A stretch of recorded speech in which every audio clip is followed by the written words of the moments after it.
തൃക്കൂർ കുഞ്ഞനമ്പാറ റോഡിൽ കോനിക്കരിയിൽ രൂപപ്പെട്ട കുഴികൾ അപകടക്കണിയാകുന്നു. ഏറെയും ഇരുചക്ര വാഹനങ്ങളാണ് കുഴിയിൽ വീണ് അപകടത്തിൽപ്പെടുന്നത്. നിരവധി അപകടങ്ങളാണ് അടുത്തിടെയായി ഇവിടെ സംഭവിച്ചത്. കലിങ്ങിനോട് ചേർന്ന് രൂപപ്പെട്ട കുഴികൾ അകലെ നിന്ന് വരുന്ന വാഹനങ്ങൾക്ക് പെട്ടെന്ന് ശ്രദ്ധയിൽപ്പെടാതെ വരുന്നതാണ് അപകടങ്ങൾക്കിടയാക്കുന്നത്. കുഴിയിൽ വീഴുന്ന ഇരുചക്ര വാഹനങ്ങളിൽ നിന്ന് യാത്രക്കാർ തെറിച്ചു വീണാണ് പരിക്കേൽക്കുന്നത്. 1.5 മാസത്തിനിടെ 20ഓളം അപകടങ്ങളാണ് ഈ കുഴിയിൽ വീണുണ്ടായത്. കുറച്ചു നാളുകൾക്ക് മുൻപാണ് ഇവിടെ കുഴികൾ രൂപപ്പെട്ടത്.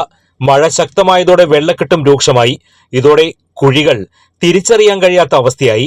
കഴിഞ്ഞ ദിവസം മാത്രം 2 അപകടങ്ങളാണ് ഇവിടെ സംഭവിച്ചത്. കല്ലൂർ സ്വദേശിയായ യുവതിക്ക് സ്കൂട്ടർ മറിഞ്ഞും അംഗപരിമിതനായ ലോട്ടറി വിൽപ്പനക്കാരന്റെ മുച്ചക്ര വാഹനം മറിഞ്ഞും അപകടം സംഭവിച്ചു.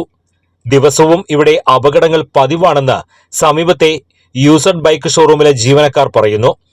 തൃക്കൂർ പുത്തൂർ പഞ്ചായത്തുകളുടെ അതിർത്തിയിലുള്ള കലിങ്ങിന്റെ സ്ലാബുകളിട്ട ഭാഗത്തെ കുഴികൾ മാത്രമാണ് റോഡിന്റെ അപാകത. അത്യാധുനിക രീതിയിൽ നിർമ്മിച്ച റോഡിൽ രൂപപ്പെട്ട കുഴികൾ നികത്തി അപകടങ്ങൾ ഒഴിവാക്കണമെന്നാണ് നാട്ടുകാരുടെ ആവശ്യം.